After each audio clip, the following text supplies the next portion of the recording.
मुख्यमंत्री युवा कार्य प्रशिक्षण योजनेमध्ये आता विद्यार्थ्यांना पुन्हा रुजू होण्यासाठी एक परिपत्रक आलेले आहे। तर बघू शकता 17/3/2025 ला एक परिपत्रक आलेला आहे आणि हे परिपत्रक हिंगोली जिल्ह्याकडून देण्यात आलेलं आहे आणि यामध्ये विषय बघू शकता मुख्यमंत्री युवा कार्य प्रशिक्षण योजनेअंतर्गत प्रशिक्षण कालावधी 11 महिने करण्याबाबत व इतर अनुषंगिक सूचना देण्याबाबत।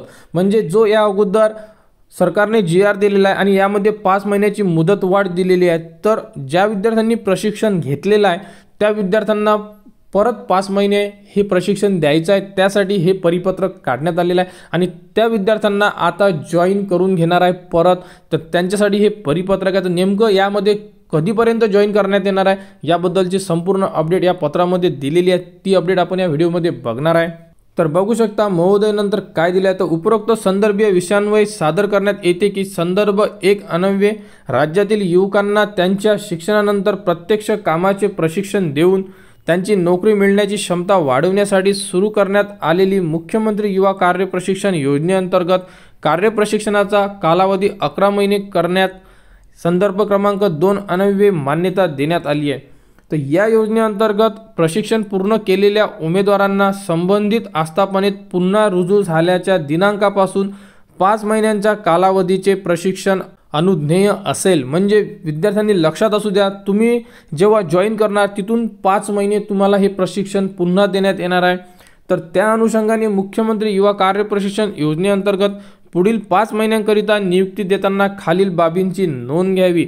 तर बघू शकता सदर योजनेअंतर्गत सध्या स्थितीत जे उमेदवार कार्यप्रशिक्षण घेत आहेत त्यांच्या कार्यप्रशिक्षण कालावधी ते रुजू झाल्याच्या दिनांकापासून 11 महिने असा असेल याची दक्षता आपल्या स्तरावरून घेण्यात यावी। म्हणजे जे विद्यार्थ्यांचा प्रशिक्षण सुरू आहे, कार्यकाळ संपलेला नाही आहे, तर त्यांचा कार्यकाळ हा 11 महिने राहणार आहे, हे विद्यार्थ्यांनी लक्षात असू द्यावे आणि आपला जो प्रशिक्षण कालावधी हा 11 महिने कंप्लीट करू शकतात। म्हणजे जे प्रशिक्षणार्थी ज्यांचा कालावधी संपलेला नाही आहे, जे सध्या कार्यरत आहेत त्यांच्यासाठी। तसेच ज्या विद्यार्थ्यांचा 6 महिन्यांचा प्रशिक्षण कालावधी यापूर्वी पूर्ण झालेला आहे अशा उमेदवारांना पुढील 5 महिन्यांच्या प्रशिक्षणासंबंधित आस्थापनेत रुजू होण्याकरिता उमेदवारांना 30 एप्रिल 2025 पूर्वी रुजू करून घ्यावे। म्हणजे 6 महिने प्रशिक्षण कंप्लीट झालेलं आहे, 5 महिने परत कंप्लीट करायचं आहे, तर 30 एप्रिल 2025 पर्यंत तुम्हाला लास्ट डेट देण्यात आलेली आहे आणि त्या तारखेपर्यंत तुम्हाला परत रुजू व्हायचं आहे तिथे।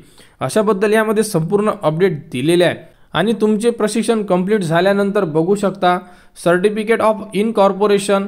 तर अशा प्रकारे तुम्हाला सर्टिफिकेट देण्यात येणार आहे आणि यामध्ये किमान 2 प्रमाणपत्र हे विभागाच्या संकेतस्थळावर शासन निर्णयाच्या दिनांकापासून 30 दिवसाच्या आत सादर करावे अशाबद्दल सुद्धा आस्थापनांना सांगण्यात आलेलं आहे। तर मुख्यमंत्री युवा कार्य प्रशिक्षण योजनेमध्ये जे विद्यार्थी कार्यरत होते किंवा ज्यांचा कार्यकाळ संपलेला होता त्या विद्यार्थ्यांसाठी आता 30 एप्रिल 2025 पर्यंत परत जॉईनिंगसाठी ऑर्डर निघालेल्या आहे।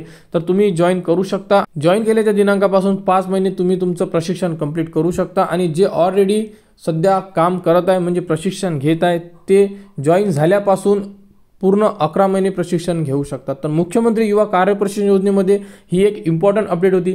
तर यानंतर जी अपडेट येईल ती तुम्हाला आपल्या YouTube चॅनलवर उपलब्ध करून देण्यात येणार आहे। त्यासाठी आपल्या चॅनलला सबस्क्राईब करा व हा व्हिडिओ इतरांपर्यंत शेअर करा।